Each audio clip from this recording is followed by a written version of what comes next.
প্রিয় BA, BSc এবং বিকমের first সেমিস্টারের ছাত্রছাত্রীরা, আজকে আমি যে বিষয় নিয়ে আলোচনা করব সেটি হচ্ছে তোমাদের যে পরিবেশবিদ্যা সাবজেক্টটি রয়েছে, সেই পরিবেশবিদ্যা সাবজেক্ট থেকে আজকে আমি গুরুত্বপূর্ণ তোমাদের এমসিকিউ প্রশ্ন এবং উত্তর নিয়ে আলোচনা করব। প্রিভিয়াস ভিডিওতে আমি তোমাদের প্রায় 50টির ওপরে প্রশ্ন, ছোট প্রশ্ন এবং উত্তর নিয়ে আলোচনা করেছিলাম এবং তার পিডিএফ নোটস আমি কিন্তু তোমাদের ফ্রি অফ কস্টে দিয়ে দিয়েছি। আজকের এই আলোচনার যে আলোচনাগুলো করব তারও পিডিএফ নোটস তোমরা ফ্রি অফ কস্টে পেয়ে যাবে তোমাদের পিপি স্টাডি ক্লাসে চ্যানেল থেকে। তো কীভাবে পাবে সেটি বলবো, তার আগে একটু প্রশ্নগুলো এবং উত্তরগুলো দেখে নাও, আমি তোমাদের অবশ্যই বলে দিচ্ছি। তো প্রাকৃতিক সম্পদ হলো বায়ু ও জল, অরণ্য ও খনিজ, সূর্যালোক ও মাটি। সৌরশক্তি হলো অপ্রচলিত শক্তি, জলচক্রে গুরুত্বপূর্ণ ভূমিকা পালন করে উদ্ভিদ। ভূগর্ভস্থ জল দূষিত হচ্ছে কারণ কৃষি ও শিল্প বর্জ্যের কারণে।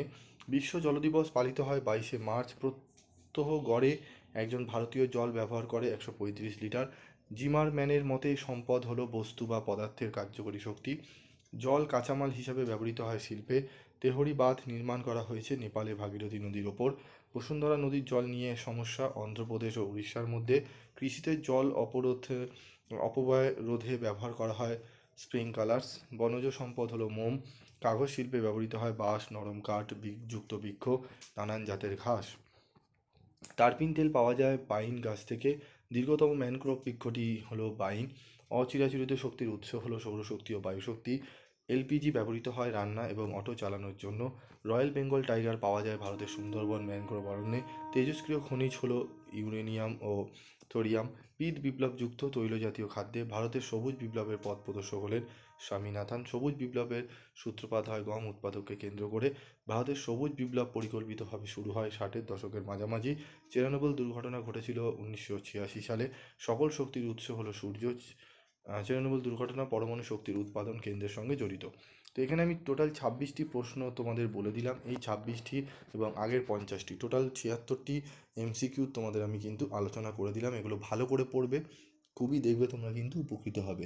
প্রশ্নগুলো ভালো করে পড়ে নিলে তোমরা দেখবে অনেকটাই তোমাদের কিন্তু তোমরা উপকৃত হবে এবং তোমাদের যে প্রশ্নগুলো বললাম এগুলো ভালো করে যদি একটু করে নাও, তোমরা দেখবে পরীক্ষায় তোমাদের যে 1 নম্বরের 10টি এমসিকিউ তোমরা অনায়াসে অ্যান্সার করে উঠতে পারছো। তবে আমি বলবো 2 নম্বর এবং কিন্তু 5 নম্বরের জন্য তোমাদের একটু ভালো করে টেক্সট বইটা পড়তে হবে এবং যদি তোমরা টেক্সট বই ভালো করে না পড়ে থাকো তাহলে অবশ্যই তোমরা একটু বেশি করে প্রশ্নগুলো কিন্তু পড়বে। আমি যে 2 নম্বরে তোমাদের যে প্রশ্ন উত্তরগুলো নিয়ে আলোচনা করছি সেই 2 নম্বরের ওপর ভালো করে জোর দাও, সেখান থেকে তোমরা কিন্তু পেয়ে যাবে, ঠিক আছে?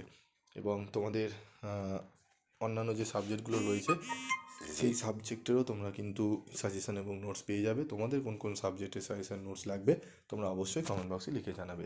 আজকের মতো ভিডিওটি শেষ করছি, দেখা হচ্ছে পরবর্তী ভিডিওতে। সকলে ভালো থেকো, সুস্থ থেকো।